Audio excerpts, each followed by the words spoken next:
Well, it's a card customized just for the person who will receive it. Two marketing pros in Casey created a greeting card startup called Paloma Post, and it's all about the right message and inclusion.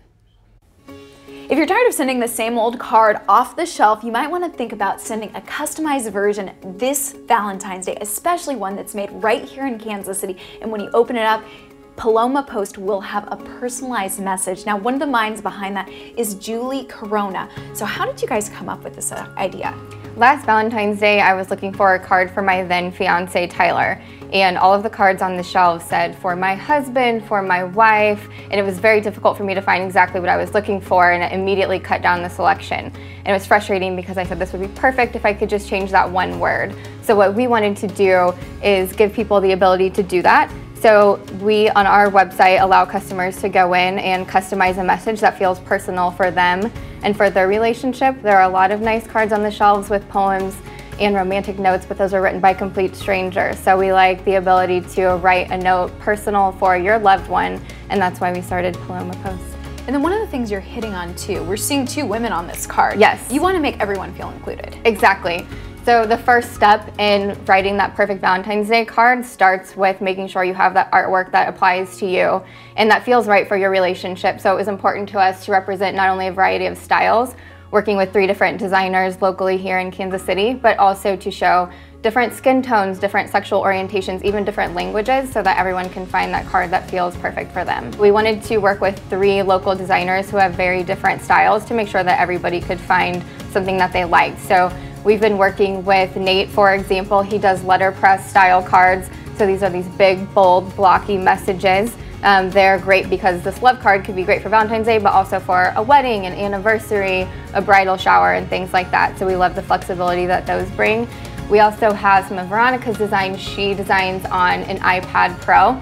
So we have these really beautiful illustrations, and to me they feel very whimsical and fun. And then we have Adriana. She designs with watercolors, so they're very pastel and feminine and really fun for Valentine's Day and women's birthdays and things like that. And then what does the name come from?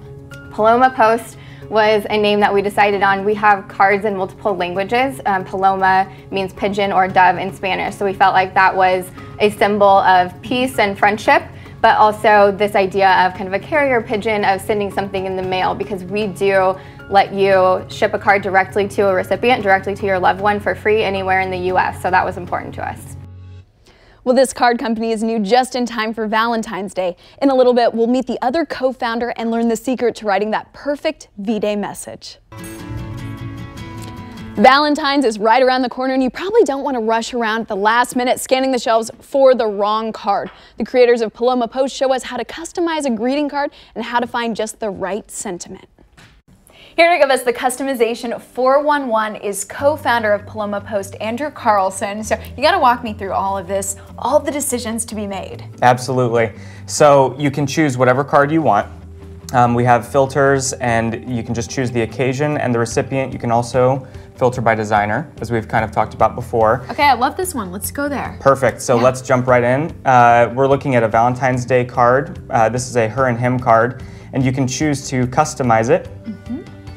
Where you can look at the default message. You can edit the default message if you want and just add whatever text you want. So instead of "I'm so lucky you're mine," we'll say "I'm so lucky you're my wife," and change that text right there. You can also, if you are going to be sending this directly to them, you can also customize by signing it. Otherwise, you can send it to yourself and then hand deliver it. So your wife's going to be really happy to get this personalized card, but that signature might need a little work. I agree.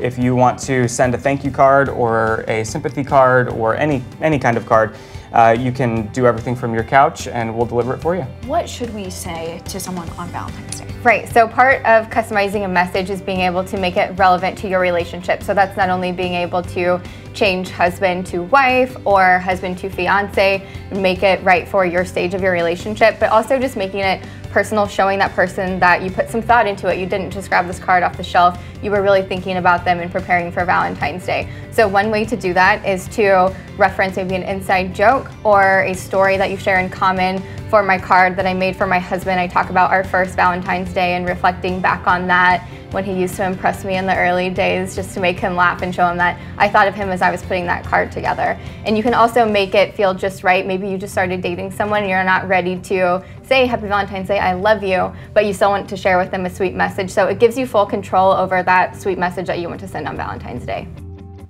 So in rewatching that story, I think Andrew's signature was just perfect. Their mission is to create moments as special as the people you love and as unique as the way you celebrate them. In the next half an hour, we'll take you behind the scenes with the designer. Welcome back to Better Kansas City. On to the creative side. We're going to take a look at how one of the card designers at Paloma Post works. I sat down with Veronica Carrender, who walked us through her design inspiration. She said that she gets a lot of it from her daughter. You got a Valentine card, you got to make some sort of an image. Where does your inspiration come from? So usually the design process starts with a brief, which I got from Julie and Andrew. And then if I don't have idea right away, I just start a research online, what's popular.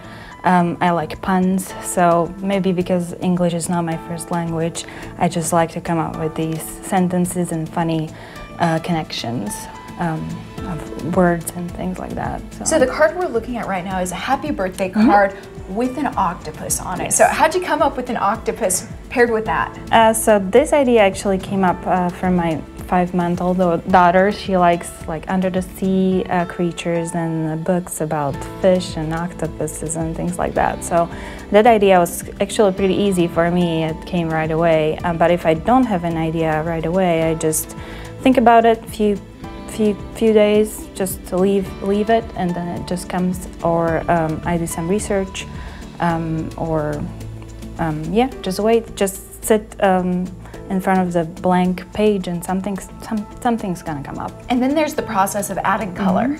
Yes, so I start with a sketch on the iPad and then add color to it in layers. So the final result is always prettier than the start. And at Paloma Post, in case somebody needs help coming up with a message, you actually design something off the top. How do you come up with those? So I include a message. For example, this octopus, I thought it would be pretty cute to say, I wish I had 6 more arms to hug you with, and things like that. So I love children's books, and I love my daughter, of course, and she's a big inspiration. So it just came. I'm pretty lucky. Okay, so we've talked about Valentine's Day, happy birthday cards, but then maybe another topic, a sympathy card. Yes. For this one, I thought it'd be cute if it was a rainy day, of course. Some of us feel down usually, but then there is always this umbrella of friendship and family that helps us to get through whatever we're going through. What would your hope be when somebody opened that? To bring smile to their faces, even in a hard time. And some message that is unique and they've never seen it before, or really feels like somebody got them and knows them well. But if that's not a message they would like to send, they can always change it. Well, and beautiful sentiment right there. We all know that when you get a card and the person knows just the right thing to say, how good it can make you feel, and we definitely want to thank Paloma Post for sharing that beautiful inspiration with us. Yeah, we're almost in that time of year. You're going to have to start creating a whole bunch of cards like you had with the Valentine's Day cards there and the happy birthday cards. So yeah, very neat and very cool story that she has about creating all those cards. Very neat. And Bill, I wonder, when you're writing your wife's Valentine's Day card, you know, how do you come up with that message? The internet. The internet, that works as well. Just kidding. Sometimes. I'll just buy flowers, it'll be fine.